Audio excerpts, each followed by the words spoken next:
Well, if you have to change nappies and figure out how car seats work and then drive the family home from the hospital yourself, what is the point of being a prince?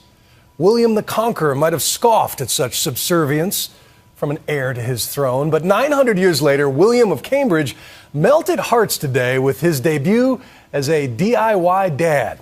Of course, it helped to have a radiant princess and a fresh royal bundle to show off. But the new parents seem determined to prove that a modern monarchy is all about the common touch.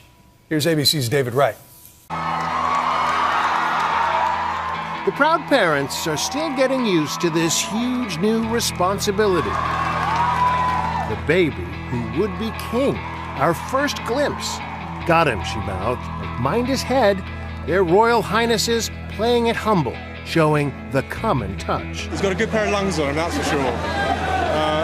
He's a big boy, he's quite heavy. No name yet, but baby Cambridge does have a full head of hair. He's got way more than me, thank God. His first throne, a baby-safe car seat. Retail price about $150. Carried, in this case, by a nervous young prince who struggled to click it in place, mopping his brow as any first father might. Then Prince William climbed behind the wheel of the SUV, the young family man driving away in a Range Rover, a vehicle fit for two kings. When they came out and they were with the baby, I looked at them as if they were my friends with their newborn. I just didn't see them as royals for that second. I connected with them, and I think that's how the world feels. The scene outside St. Mary's Hospital, quite the contrast to 30 years ago. Back then, Prince Charles passed the royal football as quickly as possible, then climbed into the royal limo into the back, along with Diana, Prince William in her arms. Car seats not required until 1988. Comparing this to, say, when Diana and Charles left the hospital in 1982, it was totally different, on their terms all the way. As modern as the young royals might be, this event is all about ensuring the future of the monarchy. Today had all the trappings of royal tradition on full display. The band at Buckingham Palace, the bells of Westminster. And across the Thames, and across from the palace, the funny hat brigades shot off the cannons to salute the future king. But it's really the imagery of the average Joe that made this event memorable. For instance, the pizza delivered late last night to the maternity ward. Unless royal protection officers are in the habit of feeding everyone else on the ward, which I very much doubt they are, then I think we can conclude that those pizzas were for Kate and William as well, I'm sure.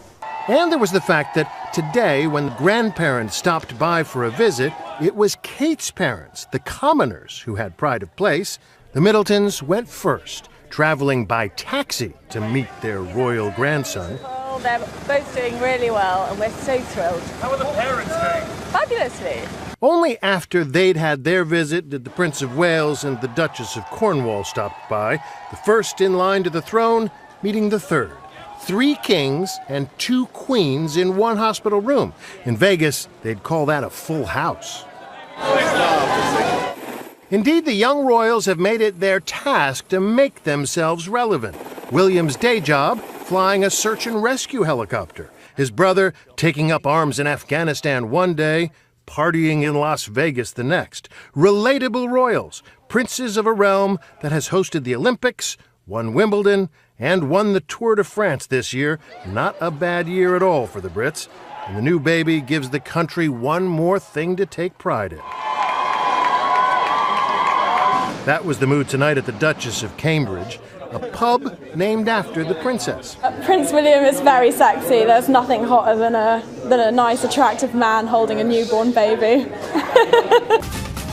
Here in the U.S., the closest equivalent are the kings and queens of pop culture. Hollywood royalty, like Beyoncé and Brangelina, Tomcat and Kim Kardashian. Their baby bumps watched with equal enthusiasm. Their children subjected to scrutiny from day one. But there's a big difference. Celebrities tend to go for conspicuous consumption, arriving at the hospital ward with an entourage. I've seen acupuncturists, massage therapists, midwives, chefs, nannies, photography people, just really a whole room full to greet the new baby. Some take it upon themselves to redecorate the delivery room. Mariah Carey, when she gave birth, money, couches, scented candles. It was, you know, a wonderful operatic moment that she orchestrated. Jennifer Lopez insisted that the whole suite was full of white couches. She wanted it very peaceful. We are talking in the millions to completely outfit not only with top-of-the-line furniture, but you also have to think about the security, the doctors, everything there. Of course, it'd have to have hair and makeup. The funny thing is that you would think that when a celebrity is giving birth that they wouldn't need hair and makeup and have their whole glam squad there, but a lot of them secretly do have it done. Today, photographers did catch the royal hairstylist quietly slipping into the hospital. But can you blame the Duchess of Cambridge? These pictures will be shown for generations. What young mother, one day after delivery, wouldn't want to look her best? And Kate has more on her shoulders than most. Part of her job, really, is to look after this baby, to produce an heir, and to give it a good upbringing, because this child is going to be the future king. The royal crib, apartment 1A in Kensington Palace, is currently under renovation. With a glimpse of what it might look like, the exclusive Grosvenor House Hotel has done up one suite with the help of the designers who did Princess Diana's nursery, Dragons of Walton Street. The furnishings, fit for a future king. This Moses basket retails for more than $4,500.